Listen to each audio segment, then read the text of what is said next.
Let me ask you something. Do you ever feel like the financial rules are different depending on who you are? For years, Washington has operated a two-tier system. Regular investors are told to stick with the basics, while well-connected insiders get access to opportunities most people never hear about. Now, a major AI-driven build-out is creating a new income-style opportunity tied to that shift. To see what it is and how it works, visit oxfordretire.com. That's oxfordretire.com.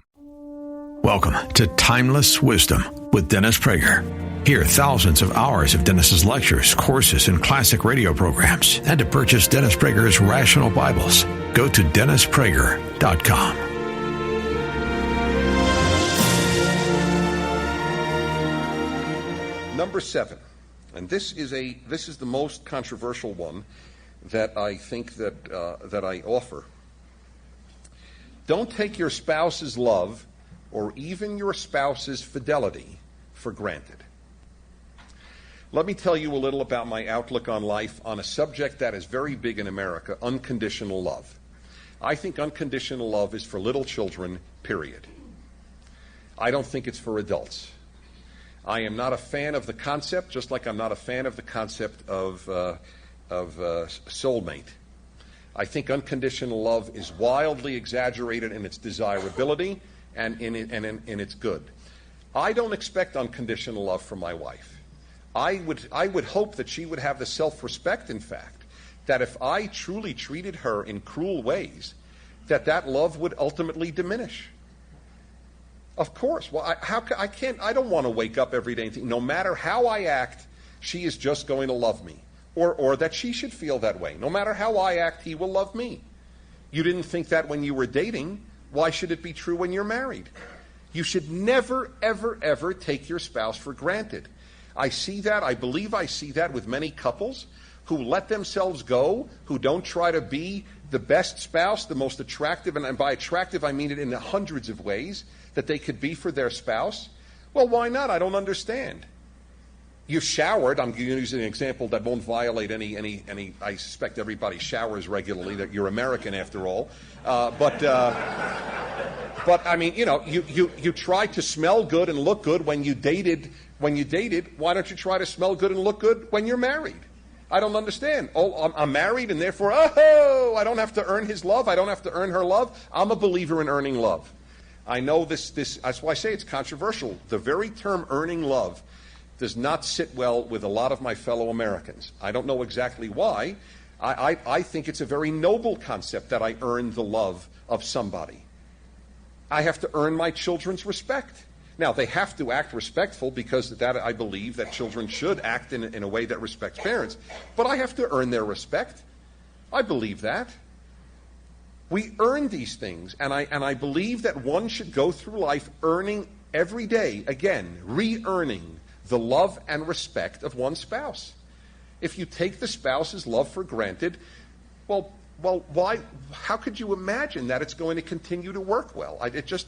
It boggles my mind, and it holds true for everything. Don't take any aspect of their love for granted. Continually earn it as you felt you had to when you were dating. Number 8. Give each other freedom. Now, for some people that's easier than for others, but for everybody it is necessary. People who love you in freedom are much better than people who love you in being controlled.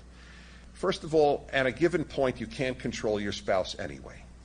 So don't even try. It's a beautiful thing to be able to say, okay, that's your way, you do it. Okay, you need your time, or you need this, or you need that. Marriage isn't a prison. Marriage should, in fact, be liberating. Think of it that way. Think of it as liberating. And then it can become liberating. You don't own each other.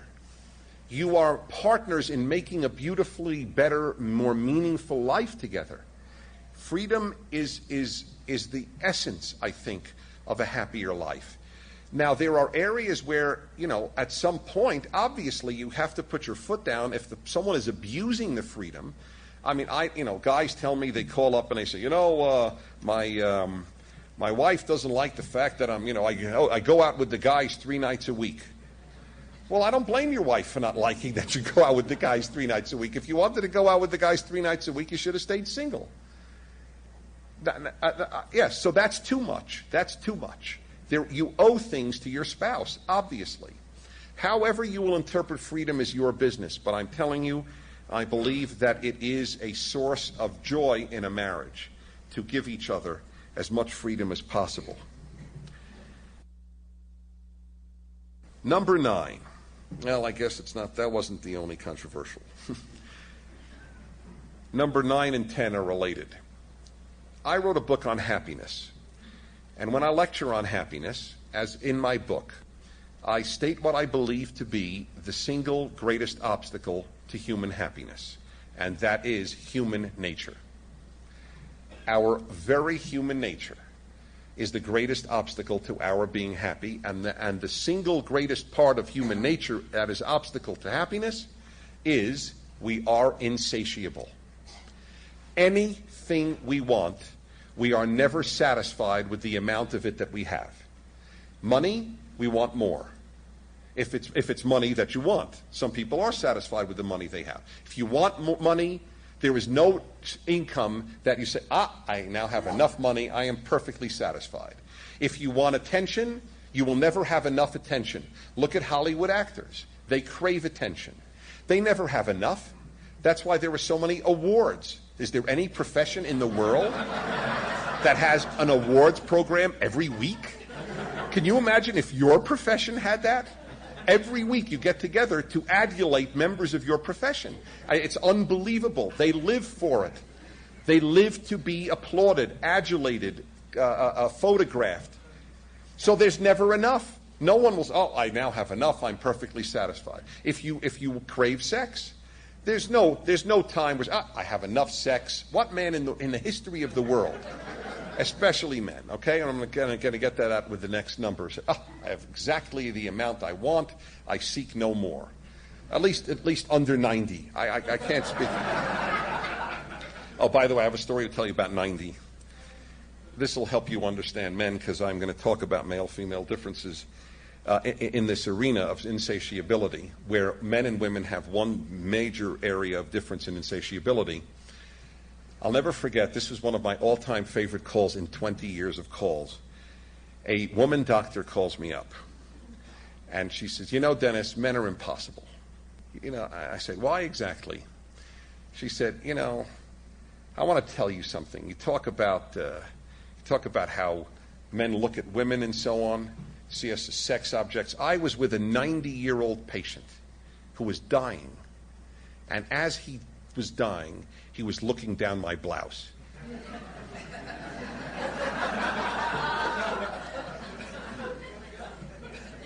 Well, this is what I told her. I said, Doctor, I envy that man.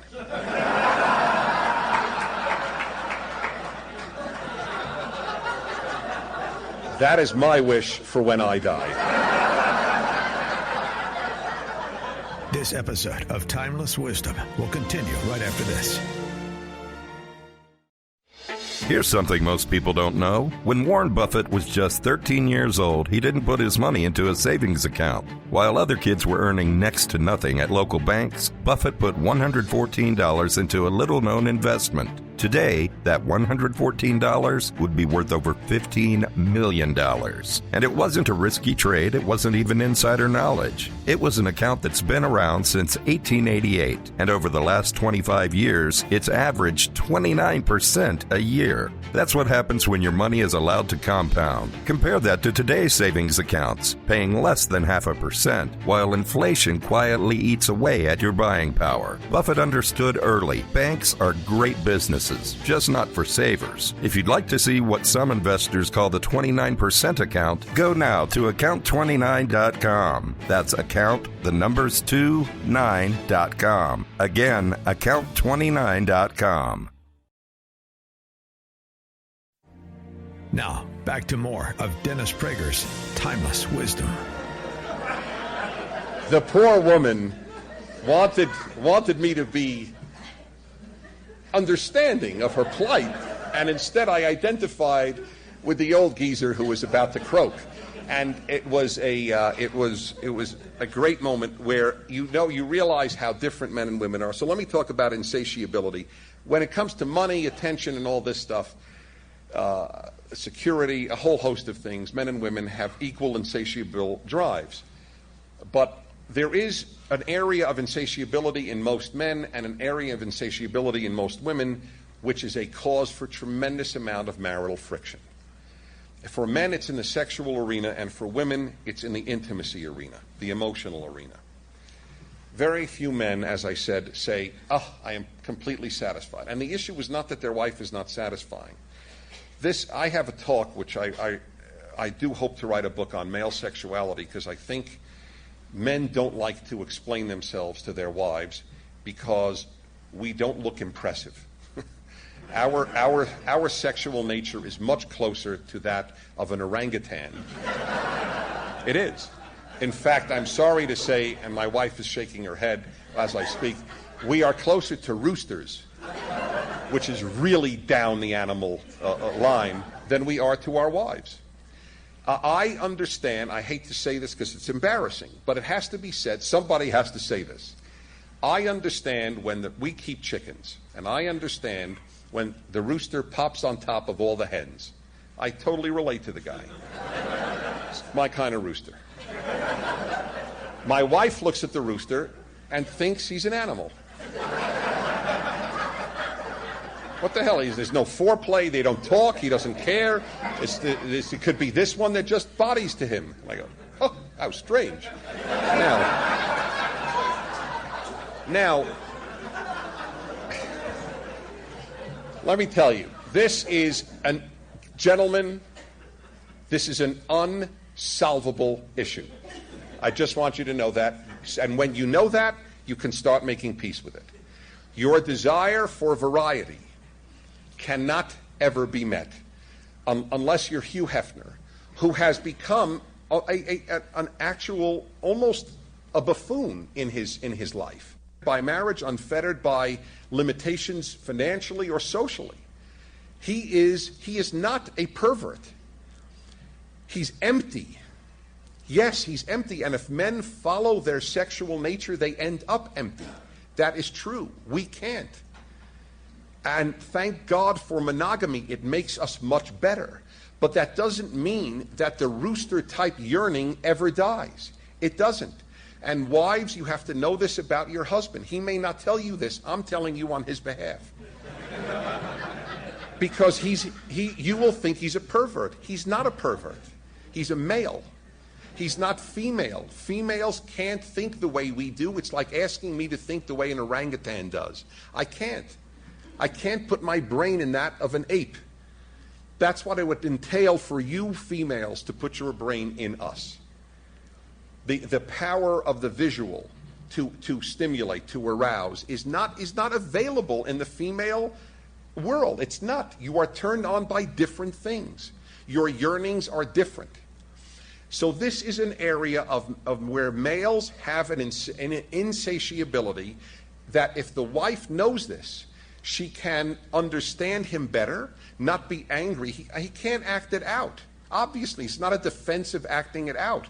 It is a defense of understanding your man and trying to meet him in this arena.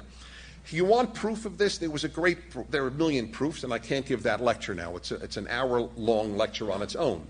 But I'll give you the best one. You remember the British actor, and I don't need to say his name because to me it's gossip, even though you all know who I'm talking about, who was living with Elizabeth Hurley.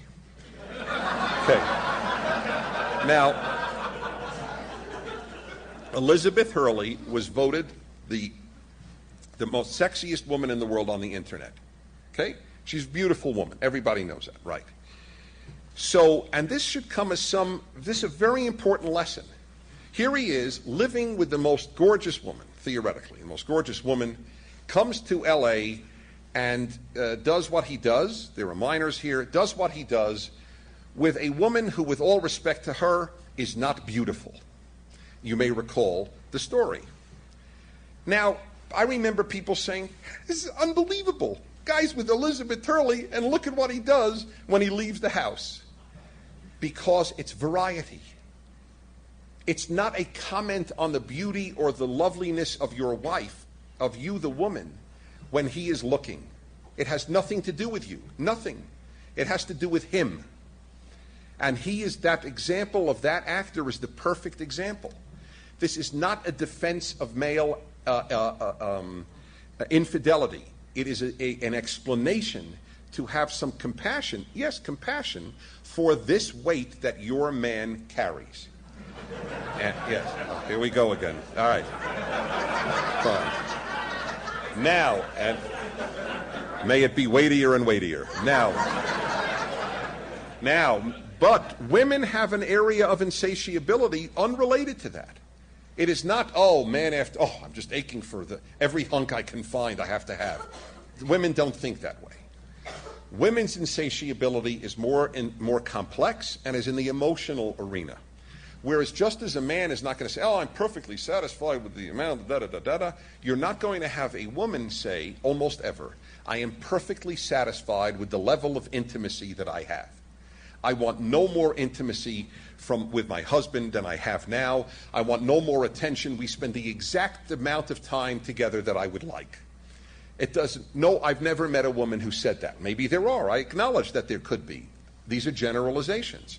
She wants more time with you.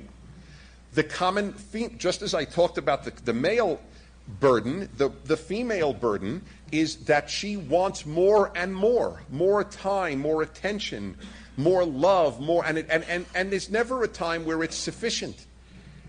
And that is what you need to know as a female, that while he can always improve, you will never be fully satisfied in that arena, most likely. Some women may well be, but most likely not. That's why women walk around and say, he never listens. By the way, let me tell you about that. Your husband does listen. You know I've been very fair about both sexes. So let me say on behalf of your husband, he does listen. He doesn't remember. This episode of Timeless Wisdom will continue right after this. Here's something most people miss. Investors don't usually lose money because they're reckless. They lose money because they hear about opportunities after the biggest players have already positioned themselves. Major shifts often start quietly in policy meetings, regulatory changes, and capital planning long before they make headlines. Right now, AI isn't just a technology story, it's an energy story, a data story, an infrastructure story. And when government and major corporations move in the same direction, the biggest beneficiaries are often the financing and infrastructure channels behind the scenes. There's one opportunity built around that idea, designed to benefit from the AI build-out without trying to guess which company becomes the next superstar. To get the full breakdown, visit oxfordretire.com. Again, that's oxfordretire.com. Now, back to more of Dennis Prager's Timeless Wisdom. That's very important. It's a very important distinction. 5 minutes later, he doesn't know what you said. But while you spoke, he really was listening. But you can't take it personally. He doesn't remember what anybody says. Men remember who died, batting averages, stock prices, and that sort of stuff. In other words, macro stuff that they need to remember. You know that. He spoke to his brother on the phone, your husband, correct? 20 minutes he was on the phone with your brother, and his brother said, hey, honey, what'd you talk about? And what is his answer? That's right. I don't have to tell you that. That's correct. Nothing. Now, the woman is now perplexed. I heard him speaking for 20 minutes.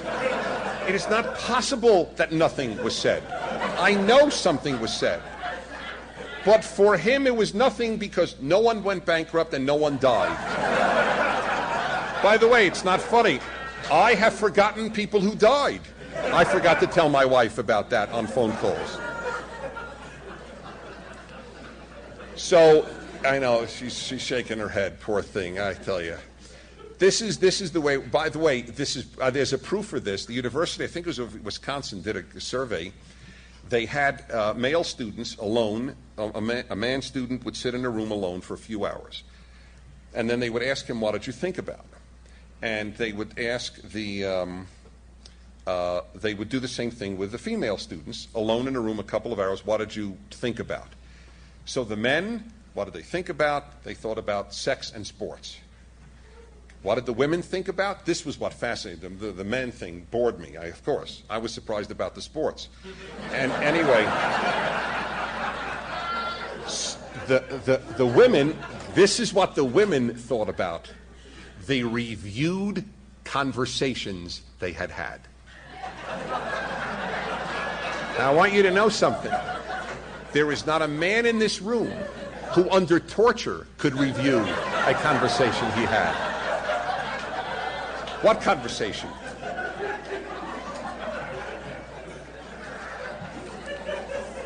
So why do I tell you all this? To understand how different the person is that you are married to. She's not a witch. He's not a jerk. She's a female. He's a male. The better you know how different we are, the better we could love and respect each other. Virtually done here. Let's see. Oh, yes, 2 more, and then I'm done. So that means 11 and 12. This is, another controversial one. Do not automatically divorce if the other person has been unfaithful. I strongly believe in that. I believe that if you have a serial adulterer, you can't live with that person, obviously. But I believe, and I have talked this over with so many callers over the years, I'll never forget a woman, I really got angry at her. She said, I'm married, I don't remember the exact number of years, but it's something like this. She's married 40 years, and she loves her husband, and they've had a very fine marriage. But she found out recently, I don't know, a year or 2 ago, that he had had an affair 15 years earlier, a brief affair, and now she wants to divorce him. And I said, ma'am, listen, you called me, I didn't call you, so I feel free to say you're a fool. And I told her, I think you are a fool. That's a particular example of foolishness because of the time factor. 40 years that you've put together, it's only ego. I'm so hurt that he did it that my pride cannot allow me to live with him. It's pride. It's ego. It's not love and so on. My God, that is it. You have built a family together, a life together, and because of that, that's it. Goodbye? I don't buy that. I don't buy that, by the way, in either direction. If a woman does it, and if a woman does it, I particularly don't buy it, believe it or not, because with the woman, it probably means there's some really serious things happening. Most of women do not have affairs if things are going well at home. Men do have if things are going well at home because they're roosters. So that I understand. But that in particular, I know this is hard to do, but you have to ask, am I in any way a reason for what happened? I know it's almost impossible because you're so angry and you're so hurt. But if you want, that's the question you have to ask. Do I want my marriage to succeed, or do I want to get even? Those are some of the questions one has to ask. Of course, there are times when enough of this has to lead to divorce. Of course, it's obvious. Or especially if it's flaunted. I mean, if a man would flaunt an affair or a woman and just publicly humiliate a spouse, then the issue isn't even an affair. The issue is you're married to a cruel person. And there I do believe one should check out. And finally, do what is important for the other, because you don't have the same beliefs or feelings about what is important. What is important to her may not be important to you. What's important to him may not be important to you. Another dummy guy called me up once. Dennis, I'm dating my girlfriend now, and we love each other and so on. She insists that I give her a Valentine's card and gift. And I say, Valentine's Day? That was invented by capitalists to make money selling cards and gifts on February 14th. And I'm not going to give in to some capitalist ruse to make me spend my money. And I said, it's always good to hear from a dummy. I really do. It helps me, because I never really know how dumb people can be until I get these calls. I said, let me ask you a question. He says, yeah? Do you think your birthday is important? Oh, birthdays are very important. Well, what if your girlfriend thinks birthdays are not important and she does nothing for you on your birthday? Then I'd be hurt.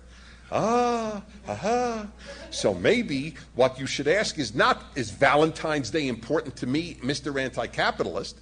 What you ask is it important to her?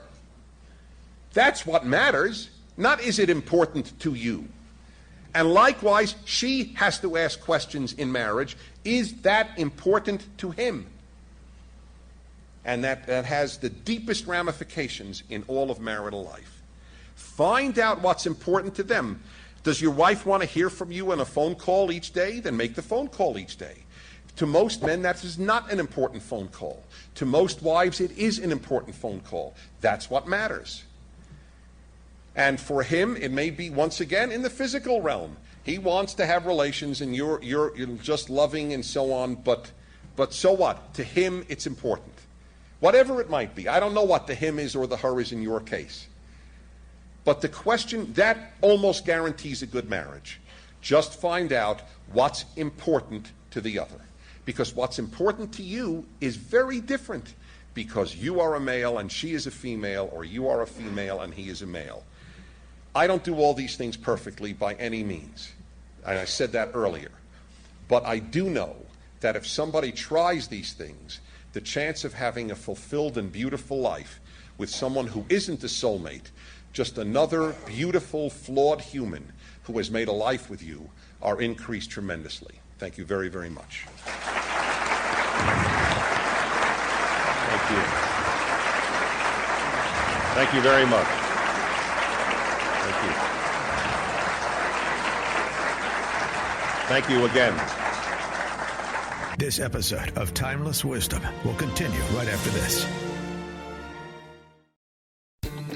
Here's something most people miss. Investors don't usually lose money because they're reckless. They lose money because they hear about opportunities after the biggest players have already positioned themselves. Major shifts often start quietly in policy meetings, regulatory changes, and capital planning, long before they make headlines. Right now, AI isn't just a technology story, it's an energy story, a data story, an infrastructure story. And when government and major corporations move in the same direction, the biggest beneficiaries are often the financing and infrastructure channels behind the scenes. There's one opportunity built around that idea, designed to benefit from the AI build-out without trying to guess which company becomes the next superstar. To get the full breakdown, visit oxfordretire.com. Again, that's oxfordretire.com.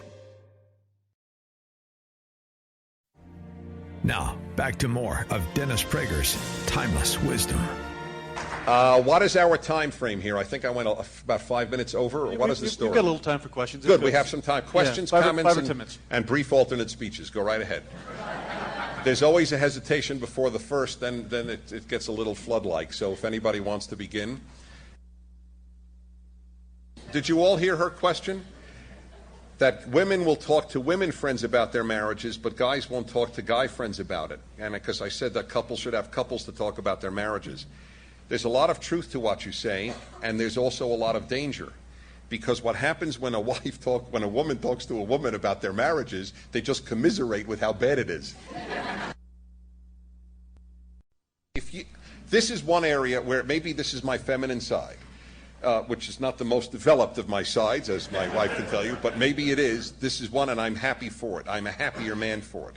I have always, since high school, had male friends in my life that I talked about everything intimate with. And it has been a salvation in my life to this day. And so guys, it's a big mistake to just keep it to macro issues. You have to find a guy that you can actually say, how's your marriage? That is absolutely correct. And it will help you, because then you'll realize again the universality of certain problems. But this is an area where men are, I don't know exactly why, because in this one area I don't identify, I guess, with the bulk of males. But to have a man in your life, or men in your life that you can talk real to. My son is in college, and he was just telling me, he said, you know, Dad, it's amazing. I was just talking to a guy, and he's so lonely. He was a roommate who just actually left college. He was so lonely. And my son said to me, I had asked him, you always mention all these friends you have. And then the guy told my son, well, yeah, I have a lot of friends, but I don't talk anything personal to any of them.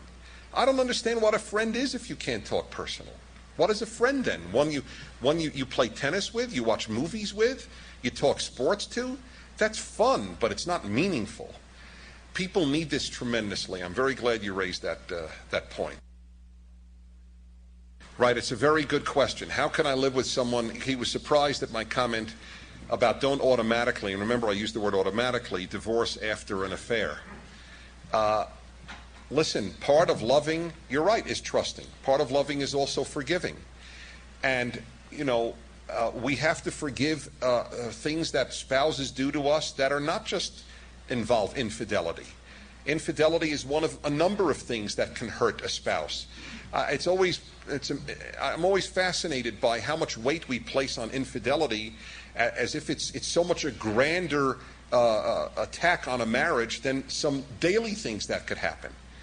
I mean, what if you're just daily put down? The person who puts you down, the man or the woman, has never been unfaithful. They just put you down every day. They just make you feel less worthy as a human. To me, that's an infinitely worse sin than a one-time straying for either spouse. So I know it's controversial given the way people think. That's where forgiveness comes in. Forgiveness is part of love too, not just trust. And that is where I do believe you have to ask, why did you do it? Not just you're a piece of garbage. But you're probably not a piece of garbage. Most of you are not married to garbage. Most of you are married to damn decent people. And decent people sin. That's what it's about. Of course the indecent sin, but I don't think you married the indecent. And so there are many arenas where we have to ask, why did you do this? What is going on here? And it may, and the answers may bring you closer. I know couples who've told me that they have worked these things out, and their marriage is far better afterwards. Because finally, this forced them to talk about things that they coasted along not doing. But obviously, as I said, if it's a serial act, then of course trust is shattered. I couldn't agree more. But trust could be shattered in a lot of ways, just by coming home and being insulted. Who knows? Who knows? The ways to shatter trust are infinite. Yes, the differences between husband and wife, between father and mother's raising of children, is exactly why I am such a believer in the nuclear family. Because my wife's contributions to the raising of our children are uniquely female and uniquely her. Mine are uniquely me and uniquely male. And you need both. You need one to use generalized statements, because you mentioned safety or whatever it was of the children. Mothers tend to allow fewer dangers to the child. Most dads are not screaming, put on a jacket. Okay? In fact, I never met a father who said, put on a jacket in my life. Okay? Because none of us wore jackets when our mothers told us to wear jackets. But the mom thinks that even in LA, it's somewhat like the Arctic out there, and one must bundle appropriately. You need one parent to love like that, and you need one parent to say, like my father, I mean, this was one of the great lines in my house. My father would look at my mother and say, you can't keep him in a china closet. Which, by the way, is very funny. For much of my childhood, I never understood the phrase, because I thought it was a closet made in China. I didn't realize what it meant. I didn't know, what the hell is a china closet? I understood what he meant, that you can't keep him locked up, but now he's not a delicate dish. Let him do his thing. And that's how dads feel, and you have to. That's why your child needs a mother and a father. I cry for this aspect. 12 mothers can't do what one father can do. 12 fathers can't do what one mother can do. It's just the way it is. It's not anti-anybody to say that. But here is the thing. Women do have an instinct that they are infinitely more wise in the raising of children than we duds. That's true. That they do believe, and that can be an issue. So let me say, generally, I think the instinct of the mother is a good one. but it isn't anywhere near infallible. And in this manner, I think most women think they are, compared to their husbands, infallible. We know better what's good for the kids. That's not always true. You need the input of your husband as a father too. Sometimes one is right, sometimes the other. Look, let me just tell you, I don't think it's fully coincidental that smother is mother with an S. I can't. That goes over well all the time. What's wrong with you people? It isn't sfather, right? Don't sfather him. Don't sfather him. Come on, folks. Which parent is more likely to do that? Now, no, seriously, you need, that is why, listen, you need both. I'll go further. How much do I value the female role in raising children? And I know there are a lot of tremendously successful and terrific women in business sitting right here, right now, being here. All things being equal, I think the ideal is to have a full-time mom for a child, okay? The point is not to put guilt on any working mother. It's ridiculous. I have no desire to. But that's how much I value mothers, that I think that they are truly incomparable. But men have something to say about child rearing, and if we worry less, it's good for you to know that. We don't love our kid less than you do. We just don't think that if he doesn't have a jacket on, he's going to get pneumonia. We don't think that way. He probably won't get pneumonia. And so there are areas where we will let him be a little wilder. Listen, here's an area where particularly I think men's instincts are right, more right. When your kid, how did our kid greet his friends at the door? He jumped on them. That's it. That's how boys greet each other. They jump on one another. They tackle each other. Now, your wife thinks that Al Capone is being raised in her house. I can't believe this. I'm raising a criminal. And you're saying, no, boys like to jump on each other. Now, you have to distinguish between mean and bullying jumping and just boy play. Guys are good at that because that's what we do. We boy play. We jumped on each other as kids. So here is where a man can help the woman. And with daughters, there's a lot, obviously, that a woman can explain to the man that he may panic about. We need each other. That's the lesson of my talk. We need each other tremendously. I'll end with this. We are building in America, because I tell you I speak to singles so often, we are building in America a generation that believes that to depend on another human being is a compromise of one's greatness, of one's uniqueness. A woman once called me, a single woman, and she said, Dennis, you keep pushing marriage, but I want to tell you something. I am an independent woman, and I don't want to depend on anybody. And I said, I want to tell you something. I am a very strong man, and I really do depend on my wife. And thank God I depend on my wife, and it is no victory for you to go through life depending on no one. That's the beauty of this. Of course we depend on each other. It's a tough world out there, and to have a haven in a heartless world is what a marriage can do. Thanks again. This has been Timeless Wisdom with Dennis Prager. Visit DennisPrager.com for thousands of hours of Dennis's lectures, courses, and classic radio programs, and to purchase Dennis Prager's Rational Bibles.